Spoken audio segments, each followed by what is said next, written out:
নমস্কার বন্ধুরা, মেঘার সাথে বাঙালিয়ানার আরও একটি নতুন পর্বে আপনাদের সবাইকে স্বাগত। আজ নিয়ে এসেছি দারুণ চটপটা একটা চিকেনের প্রিপারেশন, চিকেন আচার বা আচারি চিকেনের রেসিপি। যে কোনো ধরনের রুটি পরোটার সাথে এই চিকেন আচার খেতে দুর্দান্ত লাগে, আর এটা বানানোও কিন্তু ভীষণ সহজ। তাহলে চলুন আজ এই রেসিপিটাই দেখে নেওয়া যাক। আচারি চিকেন বানানোর জন্য প্রথমে আমি একটা আচারের মশলা তৈরি করে নেব। তার জন্য একটা ফ্রাইং প্যানের মধ্যে নিয়ে নিলাম 1 টেবিল চামচ গোটা ধনে, সাথে নিয়ে নিচ্ছি 1 চা চামচ গোটা জিরে, 1 চা চামচ পরিমাণে নিচ্ছি 5 ফোড়ন। 5 ফোড়নটা কিন্তু এই রান্নার জন্য ভীষণই গুরুত্বপূর্ণ একটি উপকরণ। এর সাথেই আমি এর মধ্যে স্বাদ মতো গোটা শুকনো লঙ্কা নিলাম, আর নিয়ে নিচ্ছি একটা গোটা তেজপাতা এবং শুকনো লঙ্কাগুলোকে আমি ছোট ছোট টুকরো করে এর মধ্যে দিয়েছি। মিডিয়াম ফ্লেমে রেখে এই মশলাগুলোকে আমাদের শুকনো খোলায় ভেজে নিতে হবে বা ড্রাই রোস্ট করে নিতে হবে। মিডিয়াম ফ্লেমে মিনিট 2 ভাজার পর যখন দেখবেন মশলার কালারটা এরকম চেঞ্জ হতে শুরু করেছে, তখন এই মশলাটাকে ফ্রাইং প্যান থেকে নামিয়ে সম্পূর্ণ ঠান্ডা করে গুঁড়ো করে নিতে হবে। এবার চলে যাচ্ছি পরবর্তী স্টেপে। এই স্টেপে আমি চিকেনটা ম্যারিনেট করব। আমি এখানে 750 গ্রাম চিকেন নিয়েছি। চিকেনের মধ্যে দিয়ে দিচ্ছি হাফ কাপ পরিমাণে টক দই, 1 চা চামচ পরিমাণে হলুদ গুঁড়ো দিয়ে দিচ্ছি, সাথে দিয়ে দিচ্ছি 1 চা চামচ পরিমাণে কাশ্মীরি লঙ্কা গুঁড়ো কালারের জন্য। কাশ্মীরি লঙ্কা গুঁড়োটা চাইলে আপনারা স্কিপও করতে পারেন। এবার শুকনো কড়াইতে ভেজে যে মশলাগুলো আমি গুঁড়ো করে রেখেছি, সেই মশলার গুঁড়োটা এখানে অর্ধেকটা পরিমাণে দিয়ে দিলাম। বাকি অর্ধেকটা মশলা রান্নার সময় ব্যবহার করব। এর সাথেই এর মধ্যে দিয়ে দিচ্ছি 2 টেবিল চামচ পরিমাণে আদা রসুন বাটা।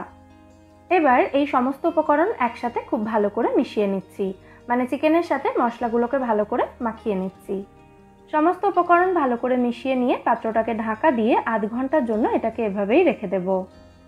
আধ ঘন্টা পর এবার চলে যাচ্ছি আমি মেন রান্নার প্রসেসে। একটা কড়াই ভালো করে গরম করে তার মধ্যে আমি 3 টেবিল চামচ সর্ষের তেল দিয়েছি। তেলটা ভালো করে গরম হয়ে যাওয়ার পর এর মধ্যে হাফ চা চামচ পরিমাণে কালো সর্ষে দিয়েছি। সর্ষেটাকে ভালো করে ভেজে নিয়ে 4-5টা মতো কারি পাতা দিয়েছি। কারি পাতা না থাকলে এটা ছাড়াই রান্নাটা করতে পারেন। কারি পাতা ছাড়াও কিন্তু এই চিকেন আচার খেতে দুর্দান্ত হবে। এবার এর মধ্যে আমি দিয়ে দিচ্ছি একদম মিহি করে কুচোনো 2টো মাঝারি সাইজের পেঁয়াজ। পেঁয়াজটাকে হালকা করে ভেজে নিতে হবে। 2-3 মিনিট সময় নিয়ে মিডিয়াম ফ্লেমে পেঁয়াজটাকে আমি ভেজে নিয়েছি। এবার এর মধ্যে আমি দিয়ে দিচ্ছি 1 টেবিল চামচ পরিমাণে আদা রসুন বাটা। তারপর আদা রসুনের কাঁচা গন্ধ চলে যাওয়া পর্যন্ত আবার সমস্ত উপকরণ ভেজে নিচ্ছি। আদা রসুনের কাঁচা গন্ধ চলে গিয়ে মশলা ভাজার সুন্দর গন্ধ বেরোতে শুরু হলে এর মধ্যে মশলা মাখানো চিকেনটা দিয়ে দিতে হবে। চিকেনটা দেওয়ার পর গ্যাসের ফ্লেমটা মিডিয়াম টু হাইতে রেখে 8 থেকে 10 মিনিট সময় নিয়ে চিকেনটাকে ভালো করে ভেজে নিতে হবে। দেখুন এই সময় চিকেন থেকে একটু জলও ছেড়েছে এবং চিকেনটা কিন্তু ভালো মতো ভাজাও হয়ে গেছে। চিকেনের কালারটাও পুরোপুরি চেঞ্জ হয়ে গেছে, দেখেই আশা করি বুঝতে পারছেন। তো এবার আমি এই চিকেনের মধ্যে দিয়ে দেব স্বাদ অনুযায়ী নুন। নুনটা এরকম প্রথম দিকে দিয়ে দেওয়া হলে চিকেন সেদ্ধ হতে হতে চিকেনের ভেতর পর্যন্ত নুনটা পৌঁছবে। সাথেই বাকি অর্ধেক আচারি মশলাটা এর মধ্যে দিয়ে দিলাম। এই সময় গ্যাসের ফ্লেমটা আমি একদম কমিয়ে দিলাম। বাকি রান্নাটা কিন্তু পুরোটাই লো ফ্লেমে রেখে করতে হবে। সমস্ত উপকরণ একসাথে আবার ভালো করে মিশিয়ে দিচ্ছি। আর কিন্তু তেমন কোনো মশলা এই রান্নায় প্রয়োজন নেই। এই সময় কয়েকটা কাঁচা লঙ্কা ভেঙে ভেঙে এর মধ্যে আমি দিয়ে দিচ্ছি। এতে কাঁচা লঙ্কার ফ্লেভারটা থাকবে রান্নায়, তবে ঝাল কিন্তু খুব বেশি হবে না। আরও একবার ভালো করে মিশিয়ে দিলাম। তারপর কড়াইটাকে ঢাকা দিয়ে লো ফ্লেমে চিকেনটা পুরোপুরি সেদ্ধ হওয়া পর্যন্ত এটাকে রান্না হতে দেব। তবে মাঝে মধ্যে কিন্তু অবশ্যই চিকেনটাকে নাড়াচাড়া করে দিতে হবে। আর যেহেতু এটা চিকেন আচার তৈরি হচ্ছে, তাই এই রান্নায় আলাদা করে জল দেওয়ার কিন্তু কোনো প্রয়োজন নেই। এই সময় এর মধ্যে আমি হাফ চা চামচ মতো চিনি দিয়েছি টক দইয়ের টক ভাবটা ব্যালেন্স করার জন্য। তবে ক্যামেরাটা অন করতে ভুলে গেছিলাম বলে ভিডিওটা মিস হয়ে গেছে, আমি ক্ষমা প্রার্থী তার জন্য।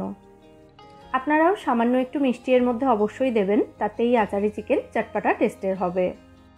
চিকেনটা ভেজে নেওয়ার পর লো ফ্লেমে আরও 20 থেকে 25 মিনিট মতো চিকেনটাকে আমি রান্না করে নিয়েছি। এখন দেখুন চিকেনটা ভালো মতো সেদ্ধ হয়ে গেছে, আর আমাদের আচারি চিকেন এখানে একদম রেডি। এই রান্নায় কিন্তু গরম মশলা দেওয়া যাবে না, তাতে আচারি মশলার ফ্লেভারটা চেপে যেতে পারে। তো গ্যাসের ফ্লেমটা অফ করে দিয়ে কড়াইটাকে ঢাকা দিয়ে এটাকে 5 মিনিট মতো স্ট্যান্ডিং টাইমে রেখে তারপর আমি সার্ভ করে দিয়েছি দারুণ সুস্বাদু এই চিকেন আচার বা আচারি চিকেন। যে কোনো ধরনের রুটি পরোটার সাথে এই চিকেন আচার খেতে দুর্দান্ত লাগে। আপনারাও অবশ্যই এই রেসিপিটা বাড়িতে ট্রাই করুন এবং আমায় জানাবেন এই চিকেন আচারের রেসিপিটা আপনাদের কেমন লাগলো। আর রেসিপিটা যদি ভালো লেগে থাকে ভিডিওটাকে বরাবরের মতো একটা লাইক এবং শেয়ার করে প্লিজ আমার চ্যানেলটাও সাবস্ক্রাইব করে নেবেন। ফিরে আসবো নতুন কোনো রেসিপি নিয়ে। সবাই খুব ভালো থাকবেন।